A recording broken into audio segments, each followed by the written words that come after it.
ನಮಸ್ಕಾರ, ನೀವು ನೋಡುತ್ತಿರುವುದು ರಾಯಚೂರು ನ್ಯೂಸ್ 007ಗೆ ಸ್ವಾಗತ.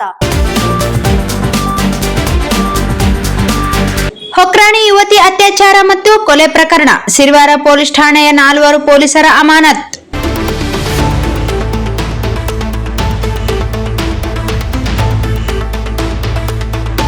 ಸಿರ್ವಾರ ತಾಲೂಕಿನ ಹೊಕ್ರಾಣಿ ಗ್ರಾಮದ ಯುವತಿ ಅಶ್ವಿನಿ ಅತ್ಯಾಚಾರ ಹಾಗೂ ಕೊಲೆ ಪ್ರಕರಣಕ್ಕೆ ಸಂಬಂಧಿಸಿದಂತೆ ಕರ್ತವ್ಯ ಲೋಪ ಎಸಗಿದ ಆರೋಪದ ಮೇಲೆ ಸಿರ್ವಾರ ಪೊಲೀಸ್ ಠಾಣೆಯ ಮುಖ್ಯ ಪೇದೆಗಳಾದ ಭೀಮಾರೆಡ್ಡಿ, ವೀರೇಶ್ ಹಾಗೂ ಪೇದೆಗಳಾದ ದೇವರಾಜ್, ನಾಗರಾಜ್ ಸೇರಿದಂತೆ ಒಟ್ಟು 4 ಸಿಬ್ಬಂದಿಯನ್ನು ಎಸ್ಪಿ ಅರುಣಾಂಶಗಿರಿ ಅವರು ಅಮಾನತುಗೊಳಿಸಿ ಆದೇಶ ಹೊರಡಿಸಿದ್ದಾರೆ.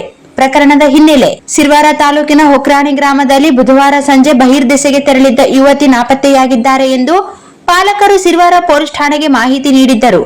ಆದರೆ ಪೊಲೀಸರು ಯಾವುದೇ ರೀತಿಯ ಸ್ಪಂದನೆ ನೀಡಿರಲಿಲ್ಲ.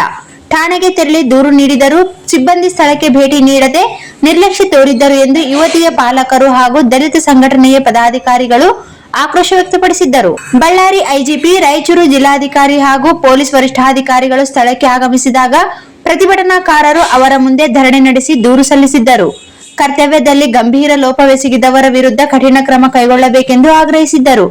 ಇದರ ಬೆನ್ನಲ್ಲೇ ಎಸ್ಪಿ ಅವರು 4 ಪೊಲೀಸರನ್ನು ಅಮಾನತುಗೊಳಿಸಿ ಆದೇಶಿಸಿದ್ದಾರೆ. ಸಮಗ್ರ ತನಿಖೆಗೆ ದಲಿತ ಸಂಘಟನೆಗಳ ಒತ್ತಾಯ. 4 ಸಿಬ್ಬಂದಿಯ ಅಮಾನತು ಕ್ರಮವನ್ನು ಸ್ವಾಗತಿಸುವುದಾಗಿ ದಲಿತ ಸಂಘಟನೆಗಳು ತಿಳಿಸಿವೆ. ಆದರೆ ಈ ಕ್ರಮವು ಕೇವಲ ಕೆಳ ಹಂತದ ಸಿಬ್ಬಂದಿಗೆ ಮಾತ್ರ ಸೀಮಿತವಾಗದೆ ಎಂಬ ಅತೃಪ್ತಿ ವ್ಯಕ್ತವಾಗಿದೆ. ಮೇಲ್ವಿಚಾರಣಾ ಅಧಿಕಾರಿಯ ಹೊಣೆಗಾರಿಕೆ: ಪ್ರಕರಣದ ಸಂದರ್ಭದಲ್ಲಿ ಠಾಣೆಯ ಪ್ರಭಾರಿ ಪಿಎಸ್ಐ ಆಗಿ ಕರ್ತವ್ಯ ನಿರ್ವಹಿಸುತ್ತಿದ್ದವರ ಜವಾಬ್ದಾರಿಯನ್ನು ಸಮಗ್ರವಾಗಿ ಪರಿಶೀಲಿಸಬೇಕು.